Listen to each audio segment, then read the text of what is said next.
সাভারের কলাবাগানে তরুণীকে গণধর্ষণ, ৩ জন গ্রেপ্তার, ১ জন পলাতক। বিস্তারিত তথ্যচিত্রে মোহাম্মদ আসিফুজ্জামান আসিফ। সাভারের তেঁতুলঝোড়া ইউনিয়নের ঝাউচর এলাকায় কলাবাগানে ২৪ বছর বয়সী এক তরুণীকে গণধর্ষণের ঘটনা ঘটেছে। বৃহস্পতিবার ১১ সেপ্টেম্বর বিকেলে ঘটে যাওয়া এই ঘটনায় পুলিশ ৩ জনকে গ্রেপ্তার করেছে, আরেকজন এখনও পলাতক।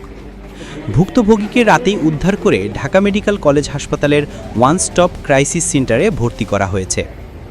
পুলিশ ও স্থানীয় সূত্রে জানা গেছে, চাকরির খোঁজে শ্যামপুর এলাকার একটি কারখানায় গিয়েছিলেন ওই তরুণী। সেখান থেকে বাসায় ফেরার পথে ঝাউচর এলাকায় পৌঁছালে ৪ যুবক তাকে জোরপূর্বক পাশের কলাবাগানে নিয়ে যায়। দক্ষিণ মেইটার শরীফ হোসেন ও সোহাগ মিয়া এবং ঝাউচরের আবুল কাসেম ও রাসেল মিলে পালাক্রমে ধর্ষণ করে। ধর্ষণের সময় তরুণীর চিৎকার শুনে আশপাশের লোকজন এগিয়ে এলে অভিযুক্তরা দ্রুত সরে পড়ে। পরে স্থানীয়দের সহায়তায় তাকে উদ্ধার করে হাসপাতালে পাঠানো হয়। এই ঘটনায় ভুক্তভোগী নারী ৪ জনের নাম উল্লেখ করে রাতে সাভার মডেল থানায় নারী ও শিশু নির্যাতন দমন আইনে মামলা করেন। অভিযোগ পাওয়ার পরপরই পুলিশ অভিযান চালিয়ে শরীফ হোসেন, আবুল কাসেম ও রাসেলকে গ্রেপ্তার করেছে।